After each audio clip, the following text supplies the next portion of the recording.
jau kādu laiku Aizkraukles pilsētas Purvciema teritorijā notiek būtiskas pārmaiņas, kas ietekmēs ne tikai Aizkraukles pilsētas iedzīvotājus, bet arī tuvākā reģiona ļaudis, kuri dodas pilsētā iepirkties vai baudīt atpūtu. Iegūstot finansiālo atbalstu no Eiropas Savienības, Aizkraukles novada pašvaldība realizē projektu Jaunceltnes ielas rekonstrukcija un tai pieguļošo teritoriju infrastruktūras sakārtošana. Jaunceltnes ielas projekts ir sadalīts 4 daļās – Meža parka teritorijas labiekārtošana, Jaunceltnes ielas posma rekonstrukcija, Maurēnu ielas izbūve un Purvciema iekškvartālu labiekārtošana. Būvdarbus šīs plašajās teritorijās sakārtošanā veids 2 firmas – Sijā Vijā un Sijā Ošukalns, kuri veic Meža parka teritorijas labiekārtošanu. Nu pat jau pabeigta ir Jaunceltnes ielas posma rekonstrukcija un notiek vien pēdējie sakārtošanas darbi. Drīz plānots beigt darbu arī pie jaunās Maurēnu ielas izbūves. Aizkrauklē ir sākušies ļoti lieli pārbūves darbi Purvciema teritorijā, un mēs esam noķēruši cilvēku, kurš lielā mērā uzrauga visu šo darbu. Vai jūs lūdzu varētu pastāstīt mums, kas īsti šobrīd par darbiem tiek veikti Purvciema teritorijā? Aizkrauklē pašlaik notiekās iekškvartālu rekonstrukcija, Maurēnu ielas un Jaunceltnes ielas posma izbūve. Kā var redzēt, Jaunceltnes iela tiek veikti apzaļumošanas darbi, krāsojums ir veikts, iela principā gatavojās uz nodošanu, tā kā cilvēkiem jau neērtības tā kā vairs nav. Iekškvartālos tiek izbūvēti lietus ūdens kanalizācija, tiek atjaunots apgaismojums, līdz ar to tiek ieguldīts jauns elektrokabelis. Paralēli tiek izbūvēts jauns ūdensvads. Tas gan nav mūsu projekta ietvaros, bet viņš paralēli tiek būvēts. Līdz ar to iekškvartāls ir ievērojami izrakts un neērtības iedzīvotājiem mēs esam bišķiņ sagādājuši. Bet darbi Maurēnu ielā, ko mēs pašlaik redzam, plānojās arī šogad pabeigt. Būs uzklāts jauns asfaltbetons. Iekškvartālos līdz ziemai maksimāli tiks atjaunots segums, uzklāti jauni stāvlaukumi izbūvēti. Gājēji celiņi šomēnes tiks sākts atjaunots apgaismojums, jo pašlaik sāk palikt tumšie vakari. Un iedzīvotājiem, lai būtu ērtāk, mēs centīsimies maksimāli atjaunot apgaismojumu. Vai arī, pieņemsim, kaut kas ar siltumtrasēm, varbūt jūs ziniet, notiek? Nē, siltumtrases ir ieguldītas jaunās. Mēs, kas ir projektā darba zonās vecās siltumtrases, tiek pašlaik visas demontētas. Lai atbrīvotu pazemi no nevajadzīgajām komunikācijām, tas tiek likvidēts un siltumtrase tā kā pilsētā ir izbūvēta un mūsu projekta ietvaros siltumtrasē nekas netiek darīts. Maurēnu iela ir diezgan tāds vērienīgs darbs, jo pilnībā no jauna ir jāizbūvē. Apmēram cik ilgu laiku vēl prasīs, lai viņu tiešām pabeigtu? Apmēram. Pēc līguma darbi jāpabeidz mums ir decembrī, bet šomēneša beigās jau sāks tikt uzklātas pirmās asfalta kārtas, tiks izbūvēti jau celiņi. Jūs redzat, aizmugurē notiekās apmalešu uzstādīšana. Un mēneša pēdējā nedēļā plānojās, kad mēs te varētu jau melno segu sākt uzklāt. Tad jau var teikt, ka jums tie darbi ir krietni ātrāk nekā ir paredzēts uz papīra. Mēs cenšamies līdz ziemā izdarīt, lai uz ziemu asfaltēšanas darbi nepalikt nekādi. Ja nav noslēpums, cik cilvēki jums ir nodarbināti, jo aizkrauklieši var pamanīt, ka te principā kā skudru pūznī? Šeit kopumā varētu būt nodarbināti ar visām tehnikām 50-60 cilvēki, kuru mirkli brīžiem vairāk, brīžiem mazāk, bet plus tehnika daudz un darbi notiekās. Uzņēmums pats nav no Aizkraukles, bet ir taču arī aizkrauklieši daži nodarbināti. Ir strādā Aizkraukles CBS, arī iekšā mēs iesaistām vietējos uzņēmējus. Sadarbojamies ar pašvaldības uzņēmumiem, kā Lauma, un lai varētu mājas apsaimniekot, lai varētu piekļūt. Par cik pašlaik ir apgrūtināta piekļuve mājām, mēs cenšamies ar savu tehniku izvest konteinerus, lai atkrituma vedēji var klāt tikti. Mums, protams, jāatvainojās iedzīvotājiem par sagādātajām neērtībām. Mēs centīsimies pēc maksimāli ātri to visu novērst. Jo iekškvartālā var jau redzēt, kad sāk atjaunot sega būt, tiek izmūvētas bortakmeņi, jau šķembu pamati tiek būvēti, un arī iekškvartālos jau šomēnes plānojās laukumos uzklāt melno segumu. Ik pa laikam dažādos mēdījos ir lasāma iedzīvotāju neizpratne par notiekošo un pat neapmierinātība ar darbu gaitu, pamatīgu troksni un dubļainiem ceļiem. Pašvaldība, uzklausot pilsētnieku ieteikumus, cenšas maksimāli atvieglot šīs neērtības. Cilvēki, kas dzīvo Purvciemā, šobrīd reizēm sūrojās, ka viņiem ir jābriem dubļiem. Cik es esmu dzirdējis, ka jūs tomēr esat nākuši nedaudz pretī un tādas vietas, kur tiešām ļoti liela tāda intensīva cilvēku plūsma notiek, ka tur ir nedaudz mēģināt šo dubļu kārtu mazināt? Jā, mēs cenšamies izbūvēt pagaidu celiņus, noblietēt tā, lai cilvēki varētu tiešām pārvietoties. Īpaši veikala virzienā, lai varētu tikt. Bet bez Maurēna ielas un Jaunceltnes ielas jūs jau strādājat arī pie tā saucamās meža parka teritorijas. Šobrīd tur izskatās ļoti nesaprotami. Kas tur īsti notiek? Par meža parku teritorijas nemāciešu atbildēt. Jums aiz muguras te priekšā tiek būvēts stadions. Stadions ir manā projektiņā, meža parkā iekšā strādā citā sakarībā. Tas nav ar mums. Kas tajā stadionā, kas tur īsti notiksies? Stadioniņš tiks izbūvēts sarkanā seguma skrejceliņš ar futbola laukumu, drenāžu izbūvēt viņam un nelielas sēdvietiņas, tā kā skolai un cilvēkiem būs, kur nākt atpūsties un varēs paskraidīt. Vai tas segums ir apmēram tāds pats kā stadionā? Jā, tas būs tas pats sarkanais segums. Jūs teicāt, ka gājēji ietves tiek taisīts tās, taču noteikti tiks liktas ar bruģi? Jā. Tas būs mozaikas bruģīts visur. Visas ietves būs bruģī. Šeit Maurēna ielā pa šo pusīti būs veloceliņš. Tas būs gan asfaltā, lai labāk braukt var. Vai ir kaut kas tāds, kas jums sagādā tomēr nelielas neērtības vai problēmas, kas nebija varbūt paredzētas sākotnēji? Kā vienmēr veicot pazemes darbus, visu projektētāju nevar paredzēt. Mēs atrodam vecas komunikācijas, atrodam kaut kādus vecus ūdens atvadus, bet tas tiek risināts ar vietējām pašvaldību un darbu tas nekavē. Kā jūs vērtējat sadarbību ar pašvaldību? Jums veidojās puslīdz veiksmīgi vai ir arī kaut kāda, kas traucē nedaudz? Nē, ar pašvaldību viss ir kārtībā. Pašvaldība vienmēr atbalsta un viss ir normāli. Jautājumi risinās ļoti ātri. Un kā jums ar iedzīvotājiem? Vai iedzīvotāji nāk pie jums un kaut ko aizrāda vai neaizrāda, un vai viņi to var darīt? Viņi, protams, to var darīt, es vienmēr visus uzklausam, bet lielākās bažas iedzīvotājiem bija par to, kad nāk ziema vai nepaliks izraktas tranšejas un nepaliks kaut kas neizbraucams. Bet mums ir plānos, kad uz ziemu tiks viss sakārtots, šķembu segumā noteikti tiks atstāt viss. Tiek runāts arī ļoti daudz par tām esošajiem un jaunajiem stāvlaukumiem. Cilvēkiem nav īsti saprotami, kas tur tiek veidots un kāpēc tur tādas apmalītes un kaut kādi akmeņi, viņi saka. Kā tur īsti ir ar tiem stāvlaukumiem? Stāvlaukumos, lai organizētu satiksmi drošu un nebūtu bīstami arī autovadītājiem, tiek izbūvētas saliņas, kurās būs dekoratīvie krūmiņi iekšā iestādīti, zaļā zona. Es domāju, ka nebūs cilvēkiem problēma. Pašlaik izskatās briesmīgāk, bet būs skaisti. Cilvēki arī nedaudz satraucas par tā saucamajām zaļajām zonām. Jūs teicāt, ka pieņemsim tie paši stāvlaukumi tiks apzaļumoti, bet vai arī kaut kādās citās vietās paredzēt šādi darbi? Jā, iekšpagalmos būs visur paredzēts ir nomainīt segumu, būs apzaļumošana.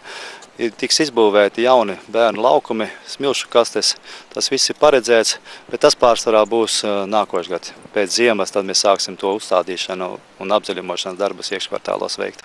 Satiekot pilsētas ielās cilvēkus, arī mēs jautājām viņu viedokli par notiekošajiem būvdarbiem. Kā jūs vērtējat tos darbus, kas šobrīd notiek Aizkraukas Purvciema teritorijā? Ļoti pozitīvi. Pirmām kārtām jau te būs cauri iziet, varēs mežiņām kārtīgi, nebūs par dubļiem jābriem. Būs arī pensionāriem, kur apsēsties varēs, lai tik soliņi būtu kā apsolī salikti, kur mēs mežiņā varam pasēdēt, nebūtu. Tāpat tās Maurēnu ielas ceļš iztaisīts būs, nebūs tik daudz mašīnas ar tanī pusē, tur pilnīgi logos brauc iekšā, tur nebija. Par tām stāvvietām es tikai gribēju prasīt, ko viņi tur taisa tās mašīnai tās stāvvietas, tur tak maz vietas viņiem būs. Tās saliņas ir uzliktas drošībā, un tur tomēr uztaisīs tā, lai varētu mierīgi mašīnas novietot pēc iespējas vairāk. Bet, teiksim, jums darbu tas troksnis vai netraucē? Netraucē. Es agri ceļos un dzīvoju te apakšā tieši, man te jau no 7, es esmu tieši priecīgi viņu pamodināt. Bet jūs, teiksim, kā jūs vērtējat, vai kā jūsuprāt liekas, darbi noris ļoti raiti, vai tomēr ir kaut kas tāds, kas varētu jūs uztraukt? Nē, nu cilvēki jau strādā jau no 7 rītā līdz 8 vakarā strādā. Es domāju, ka ja viņi kādu tur pusstundu kaut kur piesēž, tad jau tas nav, bet nu strādā viņi visi tiešām malači. Jo šitos lielos laukumus, kas ir iztīrīts un ceļš, kas ir sataisīts, un tur Jauncentnes ielā, kur tur tā arī taisa, tur tā arī liela būve. Jā, arī liela būve ir, tā kā seņem, mēs bijām pilnīgi aizmirsti šī pusē te Purvciems. Jā, noteikti. Kāds ir jūsu viedoklis par tiem darbiem, kas šeit noris Purvciemā? Mēs ļoti priecīgi esam visi mājas iedzīvotāji un to, ka tiešām mums tās mašīnas vienmēr mājas priekšā bija un tad, ka viņas būs stāvvietā, mēs priecīgi. Un pa darbiem, kā cilvēks strādājas, no loga vienmēr vēroju.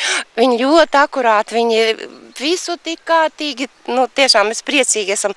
Mums ir strādājuši cilvēki, bet nu, šie tiešām var redzēt, ka cilvēki strādā savu darbu, zina un ļoti, tā raiti ļoti strādā. Mēs priecīgi. Un to, ka pagaidām tas viss tā ir, bet mēs priecīgi to, kas pēc tam būs, ka mums būs tiešām sakārtotas Purvciems. Mums tiešām priecīgi esam. Paldies par tiem cilvēkiem, kas šeit strādā, un par tiem projektiem, kas mums tagad šeit. Mēs esam priecīgi. Paldies! Aizkraukles novada pašvaldība ļoti labi saprot novada iedzīvotāju bažas par to, ka šobrīd viss izskatās nepārdomāti, nesaprotami un neglīti, taču panākt uzlabojumus bez darba nav iespējams. Aizkraukles novada iedzīvotāji bieži vien dažādos sociālajos medijos ir pauduši neizpratni par šo projektu un par gaitu un par to, kā vispār tiek darīts darbs. Kā pašvaldība uz to atsauksies? Mēs, protams, izprotam iedzīvotāju neizpratni šajā gadījumā. Tāds neveikls vārdu savienojums iznāca. Izprotam neizpratni, ja? Bet tā tas ir, jā. Te es vienīgais gribētu teikt visiem skatītājiem, kuriem ir šodien iespēja noskatīties šo te raidījumu, ka neviena lieta jau būvniecības laikā neizskatās tā, kā tā izskatās beigās, ja? Kad šie te darbi ir pabeigti. Atmiņā varam atsaukt kaut vai tos pašus apļu izbūves, gan šeit Spīdolas ielā, gan arī Jaunceltnes ielā, kur arī likās, ka šie apļi būs funkcionāli nepiemēroti saviem paredzētajiem mērķiem. Atceros, ka man zināmi cilvēki teica, ko te jūs tur esat izbūvējuši Bērzu ielā, tur ir tik ļoti šaurs, tur nevarēs izbraukt, tur nevarēs mašīnas samainīties. Tagad, protams, tādas bažas un arī tā reālā situācija absolūti par to neliecina. Tā kā te ir jāsaprot tas, ka vizuāli tas, kas ir būvniecības procesā, tas var būt ļoti mānīgs. Aizkraukles novada pašvaldība kopā ar saviem kaimiņu novadiem ir iesaistījusies Zemgales plānošanas reģiona radītā projektā par velomaršrutu izstrādi Zemgalē. Šī projekta ietvaros trešdien pašvaldība vadītāji, speciālisti un turisma objektu saimnieki devās pa iespējamo velomaršrutu Skrīveru, Aizkraukles un Kokneses novadu teritorijās. Projektā, kas ilgs līdz nākamā gada vidum, paredzēts apsekot vairākus maršrutus Zemgales teritorijā, un līdz šim šos turisma veloceļus saviem spēkiem ir izbraukuši Zemgales plānošanas reģiona speciālisti. Taču, lai turistiem būtu interesantāk izvēlēties maršrutus, vietējās pašvaldības izpēta iespējamos piedāvājumus, kas būtu interesanti veloceļotājiem un nojotājiem. Aizkraukle sadarbībā ar Skrīveriem un Koknesi piedāvās turistiem iespēju izbaudīt Daugavas krastos esošos dabas skatus un kultūras objektus.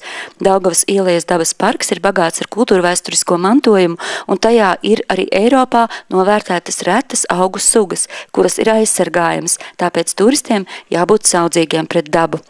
Daugavas velomaršruts varētu sākties Skrīveru novadā. Kā Skrīveri nolēmuši piedalīties šajā Zemgales reģiona projektā par velomaršrutiem?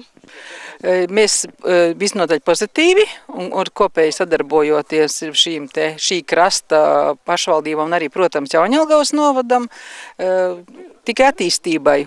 Jābūt sākumam un pamazām, kā mēs varam reklamēt sevi, kā mēs varam piesaistīt, kā mēs varam sevi sakopt un arvien rast jaunas idejas un projektus un piesaistīt finansējumu un lai mēs varam aktīvi un pozitīvi atpūsties. Jūsuprāt, cilvēki izmanto šādu piedāvājumu?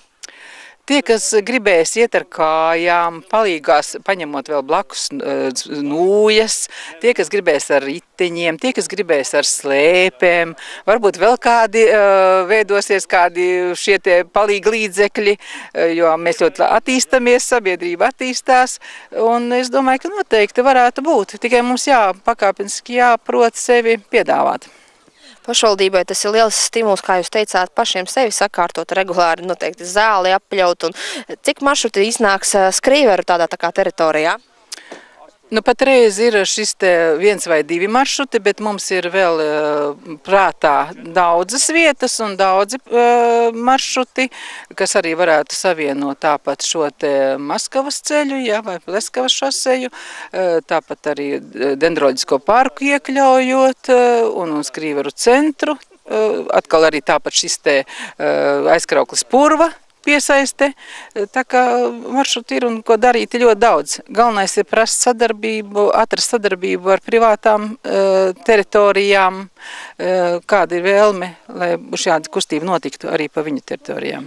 Un kā jums tas izdodas? Vai privāti ir atsaucīgi? Cenšamies, ir ļoti daudz pozitīvu piemēru, kur arī labprāt darbojās un labprāt grib iesaistīties. Protams, ir arī dažādi citādāk domājoši cilvēki, bet galvenais ir saruna rezultāts process, bet tam ir vajadzīgs laiks. Mērojot ceļu pa Daugavas ieleju caur Aizkraukles novada teritorijai, ir iespējams makšķerēt un atpūsties dažādās atpūtas vietās, gan pie Lasmaņa karjera, gan arī brīvdienu un atpūtas namos. Interesants apskates objekts ir arī Dolomītu atsegumi, kur pirms pāris gadiem notika vizuālās mākslas pasākums Dabas koncertzāle. Šeit atrodas strautiņš, par kuru Aizkraukles novada turisma gide Anita Turleja zināja stāstīt leģendu. Daugavas plosniekam Jozim bija dēls Krišs, ļoti gudrs, ar gaišu galvu, bet tā kā rocība nebija pārāk liela, tad viņš savu dēlu nevarēja sūtīt augstās skolās. Bet tad Krišs padzirdēja, ka Piebalgā ir tāds ļoti labs izglītības centrs, un viņš domāja, ka viņš dosies tur zinības iegūt. Bet diemžēl Piebaldzēni viņi neuzņēma pārāk nopietni, jo Krišs bija tāds sabiedrisks ļoti, viņam patīk dzīvoties pa krogiem, patika tāda jautra uzdzīve, tādas dziesmas un meiteņu spiedzieni.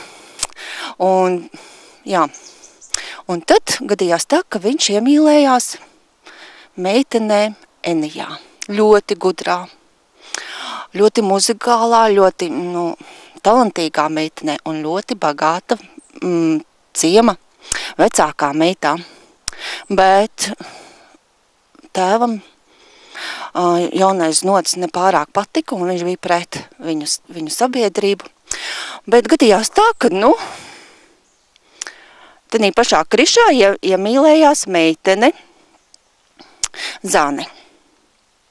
Un viņa bija tik gudra, ka viņa pierunāja savu tēvu apprecēt viņu.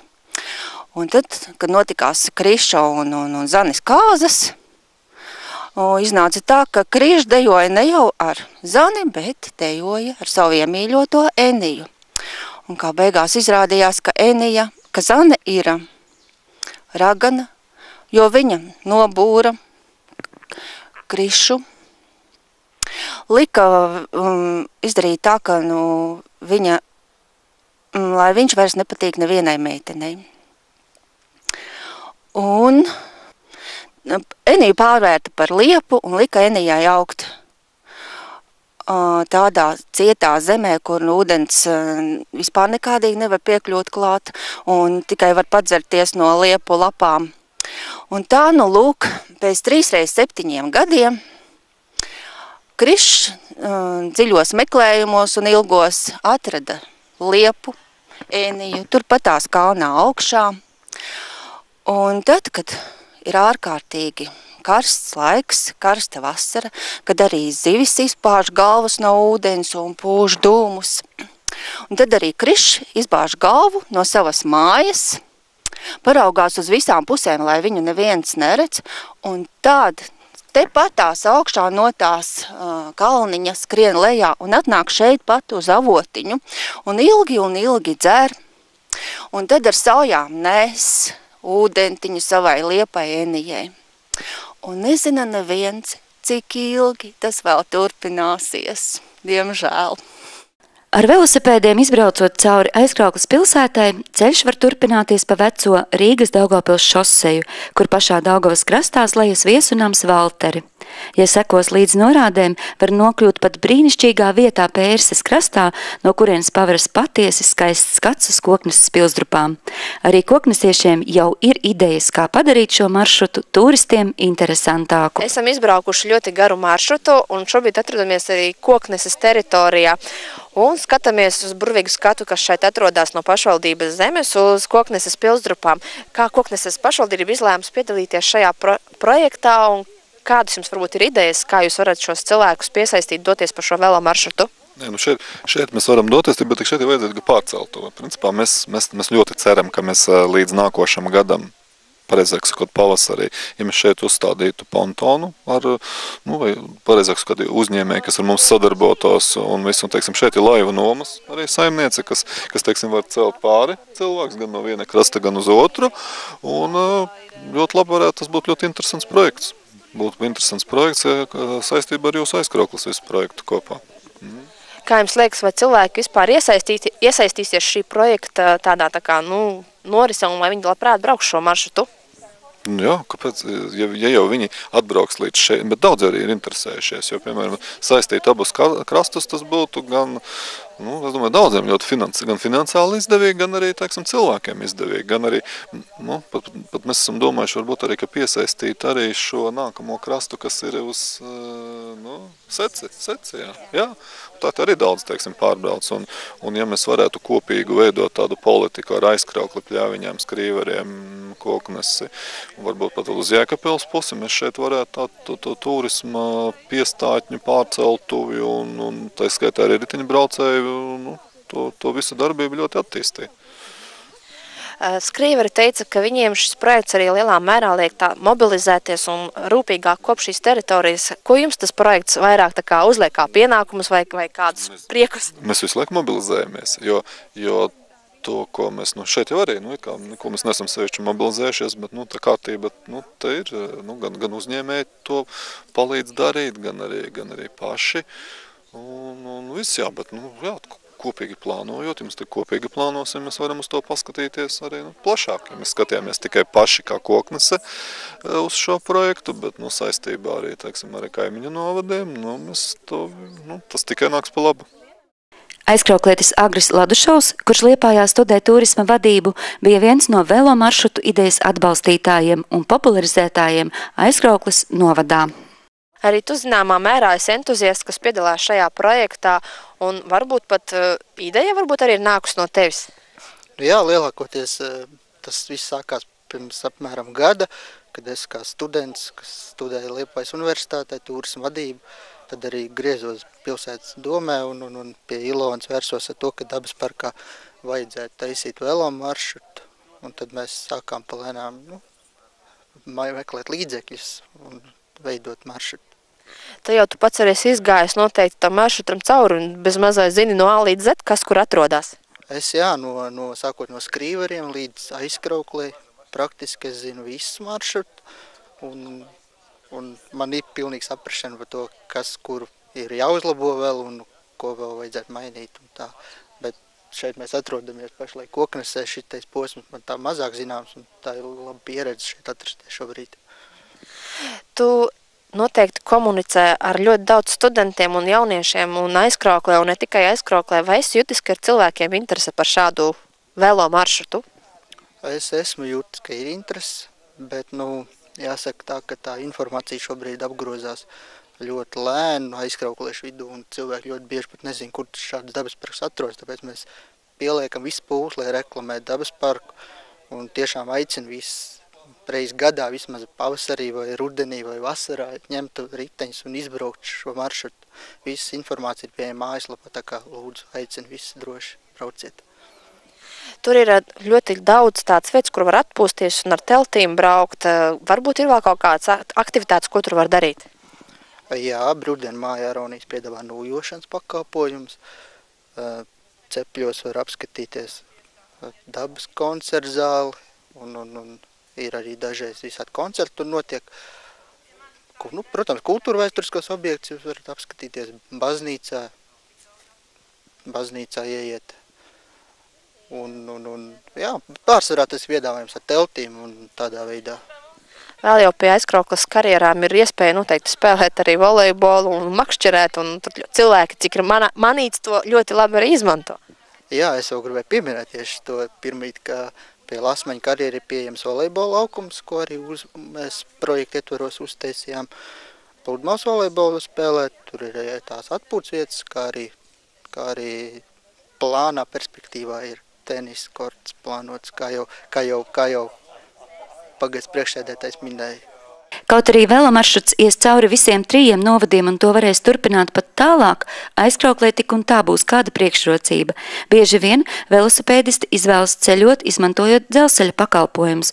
Kaut arī dzelzceļa stacijas ir teju vai katrā novadā, aizkrauklē tie var izkāpt un izvēlēties savu maršrutu tālāk, kas ved vai nu pa šo Daugavas pusi, vai arī doties izpētīt Sēlijas dabas bagātības, šķērsojot Pļaviņu hidroelektrostaciju.